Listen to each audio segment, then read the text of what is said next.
أعوذ بالله من الشيطان الرجيم وإني أعوذها بك وذريتها من الشيطان الرجيم ربي أعوذ بك من همزة الشياطين. Sëriñ Mbay Jaxate nee na xarit dalay xarlus lëf si yëfam ne la am koo xam ne kii du xarus lëf may la doo waayam.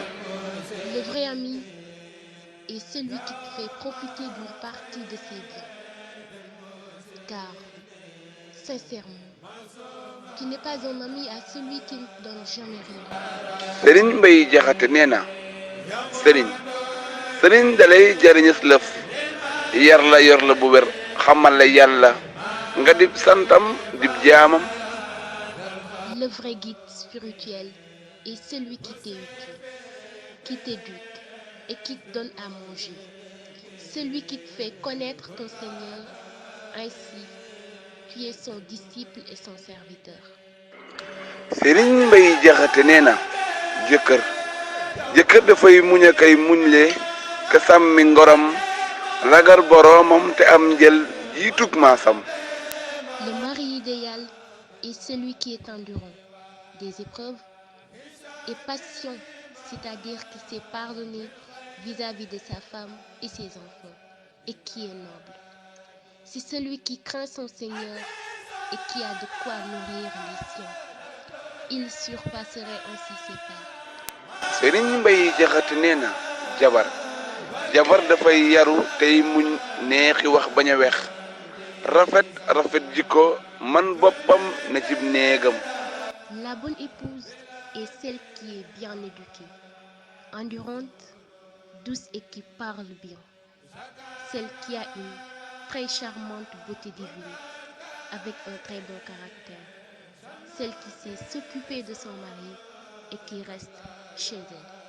Sëriñ Mbay Jaxate nee na as gor dafay gore tey fonki waxam ba ju deñ du fen du jëw te du sookeb jëw nga dib yaaram. Le vrai garmi est celui qui a des valeurs, qui tient à ses promesses, qui ne ment pas, qui ne calomnie pas et qui n'est jamais à l'origine d'une calomnie, qu'il est ainsi un saint. Sëriñ Mbay Jaxate nee na mbokkay ka bokk ak yow xol say waxit di waxam seeni jëfit bokk muy sab caabi ngay ngalamam. Le vrai frère ou la vraie sœur est celui ou celle avec qui tu partages ta croyance, ta parole et tes pratiques.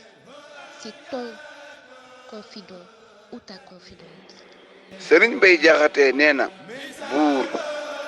buur ay ka xam yàlla sax si topp not bakkanam te doyle amul mbaaxam yoruk leeram.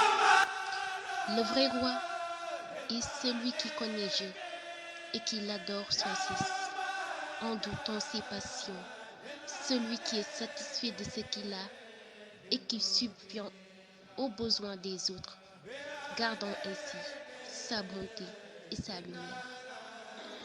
Sëriñ Mbay Jaxate nee na sàmmay ka sàmmi cëram sàmmab xolam ba du jëm sik mooy du jóg ci ndigal bii sàmm gën géeram. Le vrai scrupule, c'est celui qui maîtrise son corps et son cœur, qu'il ne s'approche d'aucun interdit, qu'il ne se lâche jamais d'observer les ordres. Celui-là est plus digne que son maître même. Sëriñ Mbay Jaxate nee na jàmbuur dafay jàpp faw ñambuuram ci lu bon du deful noona deful dégg aw tooram. La personne réservée est celle qui se réserve de tout acte blâmable.